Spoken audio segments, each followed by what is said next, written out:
Be me. Brian, early 30s. Living off commission, sell enterprise tech for a respectable but unsexy software company. No kombucha taps. No ping pong tables. Just contracts and quarterly targets. Our crew isn't support. It's the revenue stream. If we slow down, the whole place feels it. For half a decade, the system ran smooth and predictable.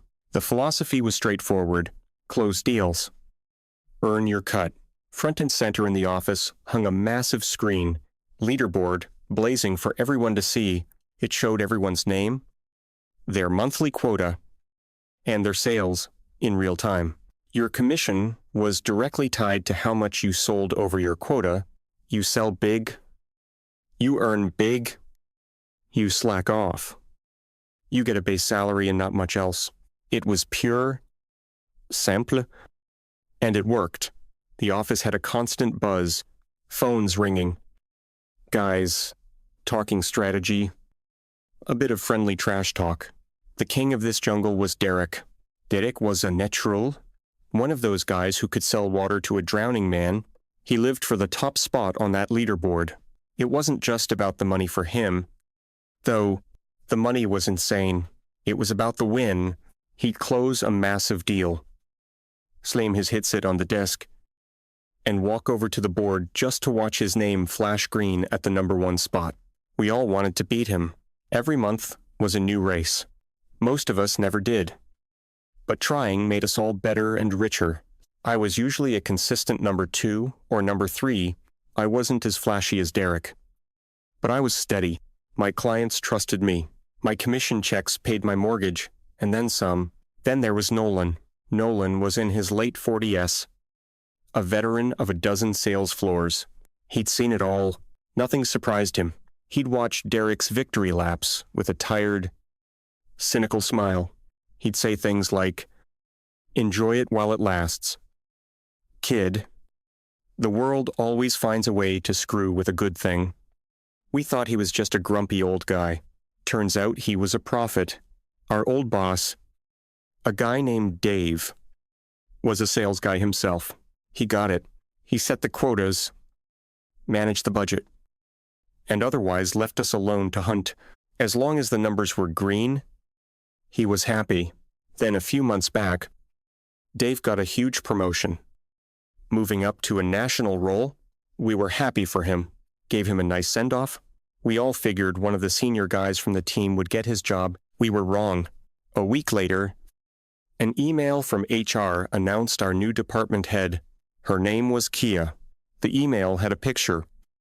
Young, maybe late 20s, with that very specific, severe look of someone who is extremely online and takes it all very seriously.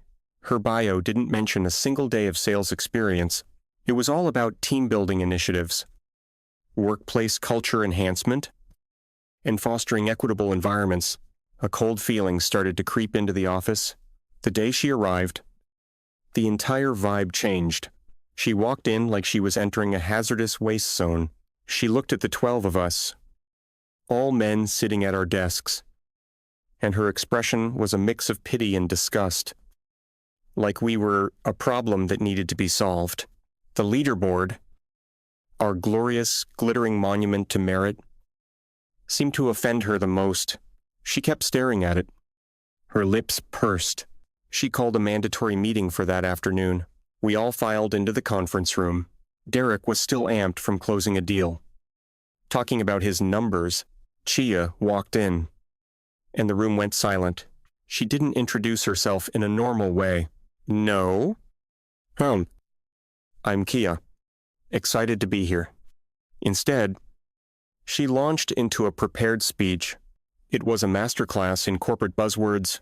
She told us she had been brought in to realign the department's culture with modern corporate values. She said the current environment was, in her words, a breeding ground for toxic masculinity. I looked at Nolan.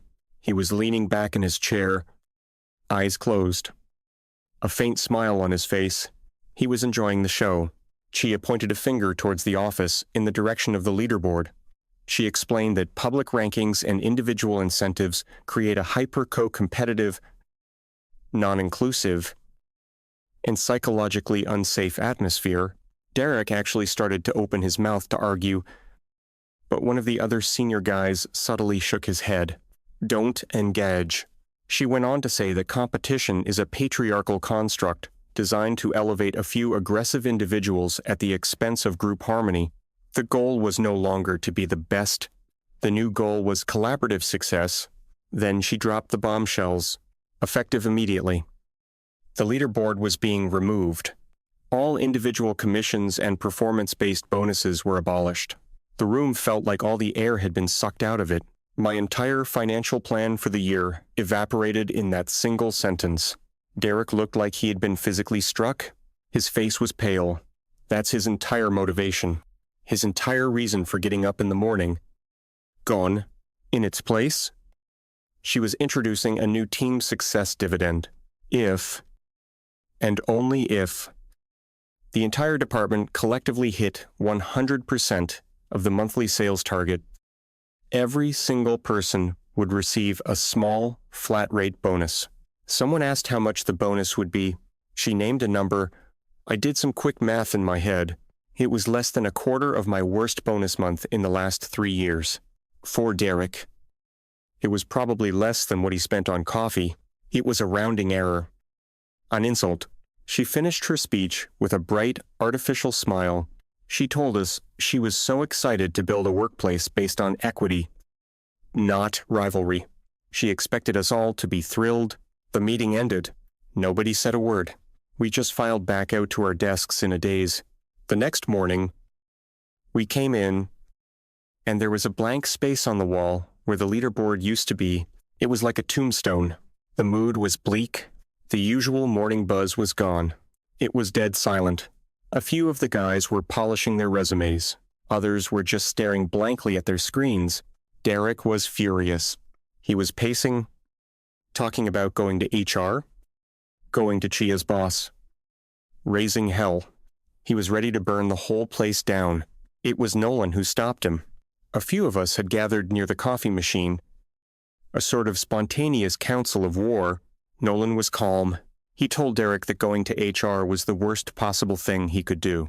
He explained it perfectly. The moment Derek, the top-performing white male, complains about the new female boss and her equity policies, the story writes itself. He'd be labeled as a misogynist who can't handle a woman in charge. He'd be accused of being resistant to change, a relic of the old boys' club. His legitimate financial concerns would be dismissed as the whining of a privileged man who couldn't stand to lose his top spot. HR would protect her. Not him. She was the diversity hire. He was the problem she was hired to fix. We all knew he was right. We'd seen it happen in other departments. Derek deflated. He knew it was true. So, what do? We just take it? Nolan took a slow sip of his coffee. He said we weren't going to fight her. We weren't going to complain. We were going to give her exactly what she asked for. No competition. Fine. We won't compete. Collaboration. You got it. We will collaborate on doing the absolute bare minimum. A team bonus for hitting 100% of the target. Okay. Our new collective goal is 100. Beifengerling. And not a single percentage point more. He called it malicious compliance. Work to the rule, not to the spirit. She wanted to turn a team of sharks into a school of goldfish.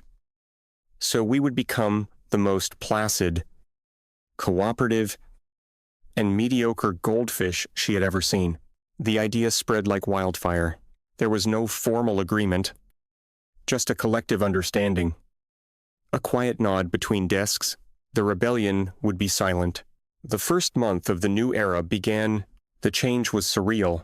The office, once a high-energy powerhouse, became as quiet as a library. The phone stopped ringing constantly. The urgent high-stakes calls were replaced by routine check-ins. No one was pushing for the extra sale. The upsell, the Longot deal. Why would we? There was no incentive. Derek's transformation was the most dramatic. We had a shared spreadsheet to track our collective progress towards the monthly goal.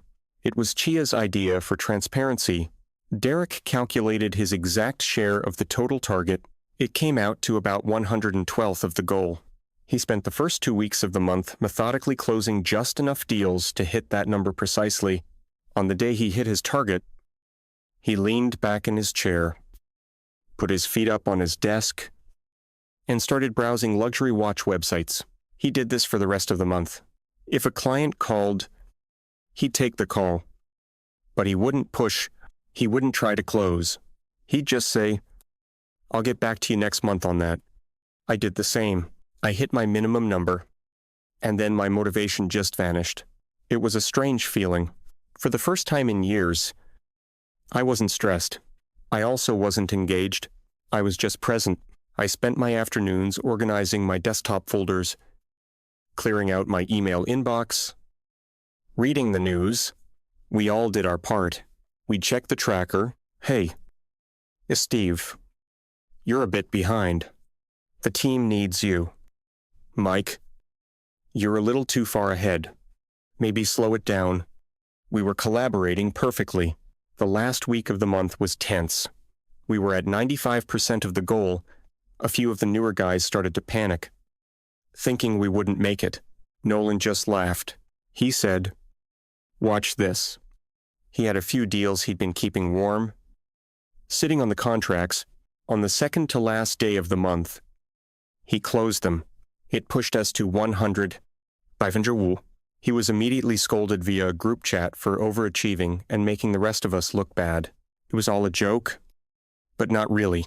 We had met the goal. We had succeeded by Chia's new metrics. The cost of that success was staggering. The final numbers came in. Our department's total revenue was down 42% compared to the previous month. It was the worst month for the department in over a decade. We all knew it was a catastrophe. Chia, however, saw it differently. She called another meeting. She stood in front of us with a huge smile, holding a print out of the results. She congratulated us on our amazing teamwork and for coming together to achieve a common goal. She didn't mention the 42% drop in revenue. Not once. It was as if that number didn't exist. In her world, the only thing that mattered was that we hit 100% of the target she set. The process was more important than the result. Derek, unable to help himself, raised his hand. He asked very politely if management was concerned about the massive drop in overall sales. Chia's smile tightened. She told him that he was still thinking in an outdated, individualistic framework. She explained that we were in a rebuilding phase and that a temporary dip in numbers was a small price to pay for a healthier, more sustainable work culture. She said she was incredibly proud of us. Then, to add insult to injury, she announced a new mandatory activity. Every morning, we would now begin the day with a 5-minute sharing circle, a chance for us to go around the room and share our feelings about the workplace and our personal challenges. She wanted us to be vulnerable with each other. I looked at the faces in the room, a group of seasoned professional salesmen. The idea of sitting in a circle holding hands and singing Kumbaya was met with a universal silent groan. The first paycheck of the new regime arrived. My take-home pay was down by about half.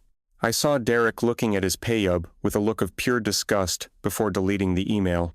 The tiny team success dividend was there, a pathetic little lump sum that barely covered a week of groceries. The second month started, and the new routine was even worse. The morning sharing circles were the most painfully awkward 15 minutes of my life. Every single day, Chia would start sharing something about how she was feeling centered or challenged by patriarchal microaggressions in the coffee shop. Then it would be our turn. Most of us just mumbled, "I'm fine," or feeling good about the week. One of the younger guys, trying to be a good sport, once shared that he was stressed about his sick dog. Chia told him that his attachment to pet ownership was an interesting avenue to explore from a post-C capitalist perspective. The kid never shared anything again. Nolan was a master of the sharing circle. When it was his turn, he would just say, "I feel a deep and abiding sense of workplace harmony," in the most deadpan voice imaginable. and then stare at Chia without blinking until she moved on. The work itself got even slower. Now that we knew the system, we paced ourselves even more. Why rush to hit your minimum target in 2 weeks when you could stretch it out over 4? The office was a ghost town. Long lunches became the norm. Guys would leave at 4:30 p.m. The hustle was completely gone. We were all working just hard enough not to get fired. Chia seemed oblivious. She would walk around the quiet office with a satisfied smile, as if the silence was proof of the calm, non-toxic environment she had created. She didn't see a lack of productivity. She saw peace. Halfway through the month, the numbers on our shared tracker were bad. Really bad. We were trending to hit maybe 70% of the target. The casual, let's just hit the minimum plan, had backfired. The collective apathy was so total that even the minimum seemed like too much effort.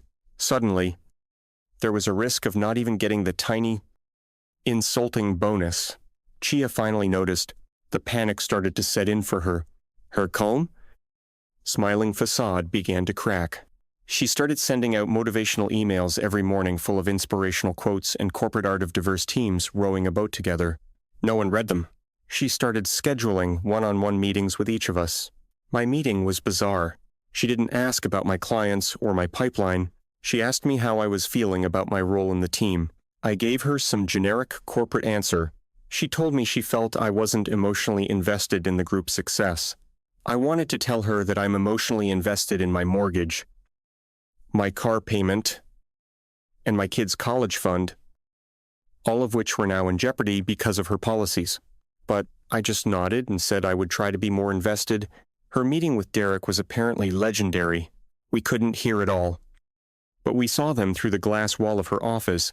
She was animated, waving her hands. Derek was leaning back, looking completely bored. He told us later that she accused him of psychological sabotage. She said he was the former pack leader, and his lack of enthusiasm was poisoning the rest of the team. She believed his wounded male ego was causing him to deliberately underperform to make her look bad. Derek's response was perfect. He told her he was following her rules. He was collaborating. He was not competing. He was focused on the team goal. He asked her to point to a single rule he had broken. She couldn't. He had done nothing wrong, according to her own system. He was her model employee, and it was destroying her. The last week of the month was a complete disaster. Chia was in full meltdown mode. She tried a new tactic, public shaming disguised as encouragement. She would walk over to someone's desk and say, loud enough for everyone to hear, "John, the team is really counting on you to close that deal today. We don't want to let everyone down."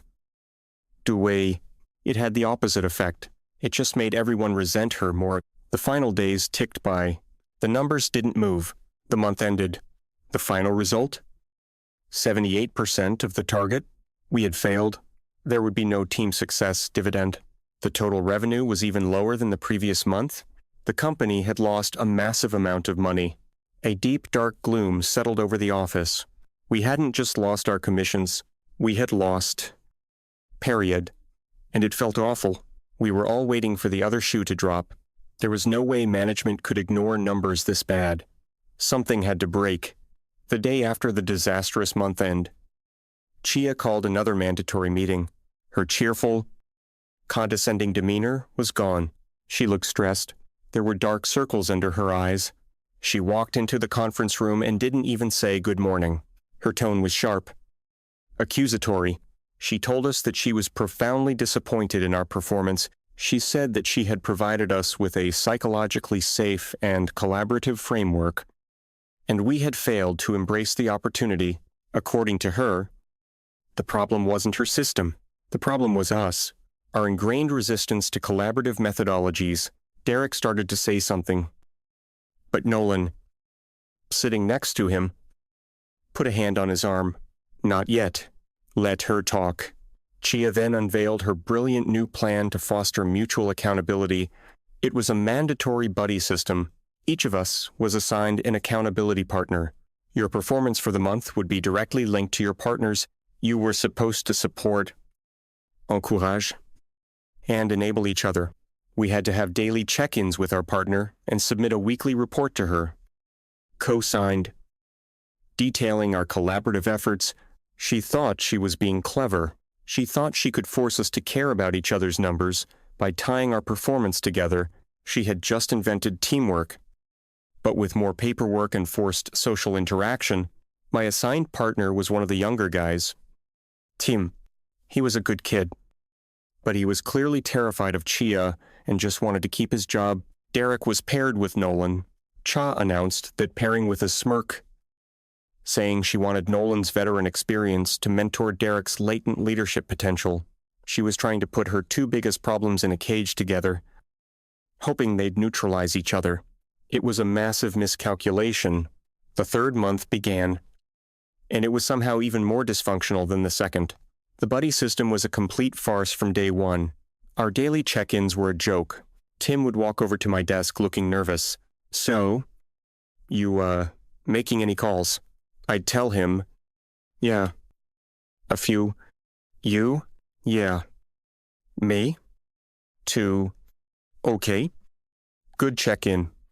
The weekly reports were works of fiction.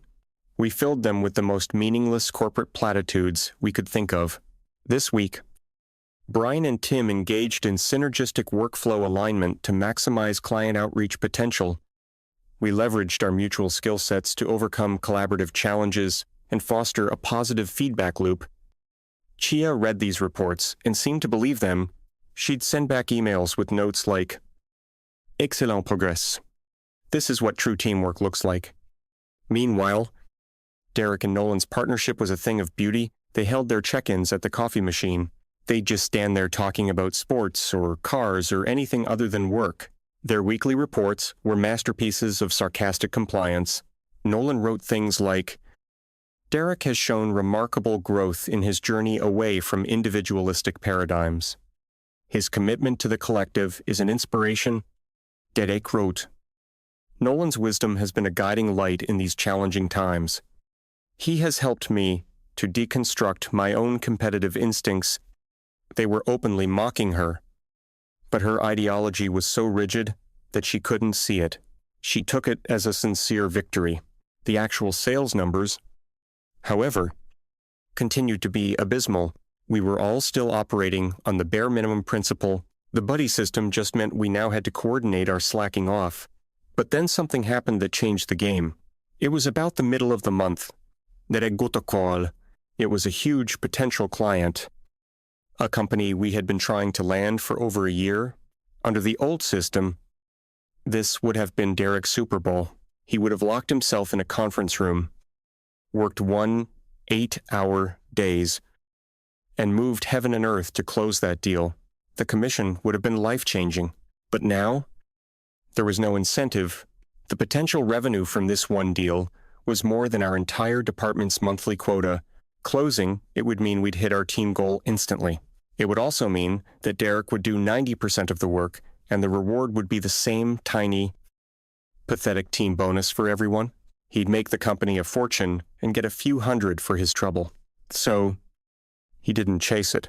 He treated this massive company-making client like any other small-time lead. He was polite. He answered their questions. He told them he'd send a proposal sometime next week. There was no urgency, no fire. The client used to be courted aggressively, was confused. They called back a few days later, asking for the proposal. Derek told them he was still collaborating on it with the team to ensure it aligned with our new holistic values. This was a lie. Of course, he was just stalling. We all knew what was happening. We watched it unfold like a slow-motion car crash. The client got tired of waiting. They were a serious business, and they needed a vendor who was serious about their business. A week later, we heard through the grapevine that they had signed a massive multi-year contract with our biggest competitor. The news hit the office like a shockwave. This wasn't just about a bad sales month anymore. This was a direct catastrophic loss that would have repercussions for years. Chia found out, and she completely lost it. She stormed out of her office and marched over to Derek's desk. She was shouting in the middle of the open office. She screamed at him, asking how he could have been so incompetent. how he could have let them get away. Derek just sat there calm and collected, letting her yell. When she finally ran out of breath, he looked up at her. He spoke in a low, even voice that somehow cut through the entire office. He explained that he followed her process perfectly. He didn't rush. He didn't engage in aggressive competitive tactics. He worked on it collaboratively with his accountability partner. He focused on the journey, not the outcome. He told her, "I am the model employee of the system you created. This result is the system working as designed." Her face went from red with anger to white with shock. She had no response. She had been beaten with her own logic, her own rule book. She just turned around, walked back into her office, and slammed the door. The rest of the month was a funeral procession. We didn't even come close to hitting the target. I think the final number was somewhere around 60%. The quarter was ending, and that meant the quarterly business review was coming. This wasn't just a meeting with Chia. This was a meeting with her boss, the regional director, a man named Mr. Harrison. We didn't know much about Harrison. He was based in the corporate head office and usually only showed up once or twice a year. Nolan knew him, though he told us Harrison was an old-school guy. A numbers man, started his career in sales, and worked his way up. He didn't care about buzzwords or culture initiatives. He cared about one thing: profit and loss. The day of the review arrived. Mr. Harrison walked into our department. He was in his late 50s. Tall, impeccably dressed. He had an aura of quiet, serious authority. He didn't smile. He just nodded at us as he walked past, his eyes scanning the quiet, lifeless office. He went straight into Chia's glass-walled office. Chia was doing all the talking. Chia was doing all the talking. She was pointing at charts and graphs. She had that confident, smiling posture again. She was clearly trying to sell her narrative. Mr. Harrison just sat there listening, not moving a muscle. His face was unreadable. Then he started talking. He picked up a sheet of paper. We knew it was the sales report. Chia's confident posture collapsed. She started gesturing wildly. She was talking fast, defensive. She kept pointing out through the glass at us. At Derek's desk? At Nolan's. It was obvious she was throwing us under the bus, blaming the team for everything, calling us saboteurs, relics, resistant to her brilliant vision. Harrison just listened. He never raised his voice. He would just ask a question, and she would erupt in a flurry of excuses. This went on for about 15 minutes. Then Mr. Harrison looked up and made eye contact with me. He gestured for me to come into the office. A cold knot of dread formed in my stomach. I thought I was being called in to be fired. I walked in. He gestured for me to take a seat. He also motioned for Nolan to join us. The room was tense. Chia was staring at us with pure hatred in her eyes. Mr. Harrison looked at me. Then, at Nolan. He didn't ask for our opinions. He didn't ask for excuses. He put the sales report down on the table between us. It was covered in red ink. He tapped his finger on the chart, showing our department's performance. It looked like a graph of a plane crash. A steady high line for years, and then a vertical drop 3 months ago. He looked at Nolan and asked one simple question. What changed 3 months ago? Nolan didn't hesitate. He spoke in a calm, factual, and completely neutral tone. As if he were a witness testifying in court, he laid it all out. 3 months ago, our new department head, Miss Kia, implemented a new managerial framework. First, the real-time public leaderboard, which ranked individual performance, was removed. Second, all individual commissions and performance-based bonuses, which were previously uncapped, were eliminated. Third, a small flat-rate team bonus was introduced, contingent on the entire department reaching a collective monthly target. Mr. Harrison just listened, nodding slowly. Nolan continued. The team was instructed to deprioritize competition and focus on collaboration. We were told that individual achievement was less important than group harmony. He paused, then delivered the final killer line. As a team, we have been diligently following the new directives. The numbers you see on that page are the direct result of those policies being implemented as intended. There was a long, heavy silence in the room. Chia looked like she wanted the floor to swallow her whole. Nolan had just dismantled her entire reality, her entire excuse, with a few simple, undeniable facts.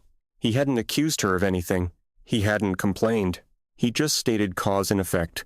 And the effect was a multi-million-dollar disaster. Mr. Harrison stared at the report for a few moments. Then he looked at us. Thank you. Gentlemen, that will be all. We got up and walked out of the office. We sat back down at our desks. The whole office was silent. Waiting. 10 minutes later, Chia's door opened. Mr. Harrison walked out. He didn't even look at her. He just said, "My assistant will be in touch," and walked out of the department.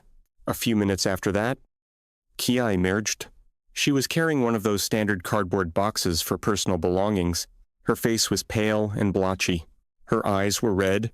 She walked through the office, past all our desks. Without looking at a single one of us, she was gone just like that. The reign of terror was over. The next morning, Mr. Harrison came back. He called us all into the conference room.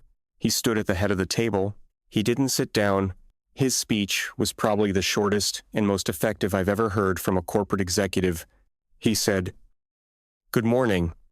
As of today, I am your interim department head.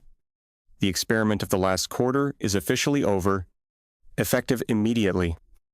The previous compensation plan is reinstated. All individual commissions and performance bonuses are back." A quiet murmur went through the room, a wave of relief. He wasn't finished. Maintenance is on its way to reinstall the leaderboard on the wall. It should be operational by noon. Your quotas have been reset. Your only job is to sell. That's it. He looked around the room, making eye contact with each of us. Any questions? No one had any. Good. He said, "Get back to work." And he walked out. It was like a switch had been flipped. Before I had even gotten back to my desk, I heard it, the sound I hadn't heard in 3 months. It was Derek. He was on his headset. His voice sharp. Energetics. Persuasive. "John, great to hear from you. Listen. About that expansion plan we talked about last year. I think I have a solution that's going to make you very, very happy." He was hunting again. The shark was back in the water. Across the office, phones started ringing. The buzz was back. The energy level in the room went from 0 to 100 inches less than 5 minutes. It was loud. It was chaotic. It was competitive. By noon, the big screen was back on the wall, glowing with our names and numbers. By the end of the day, Derek was already at the top of the board with a massive sale. He did a victory lap. And for the first time in months, nobody resented him for it. We were happy to see it. It felt normal. It felt right. I closed a decent deal myself. And it felt incredible knowing that my effort was directly connected to my reward again. I looked over at Nolan. He was on the phone. Charming a client, he caught my eye and gave me a slow, knowing wink. I finally understood what he meant when he said, "The world always finds a way to screw with a good thing, but sometimes, if you're patient, it also finds a way to fix it." The office was toxic again, and business was booming.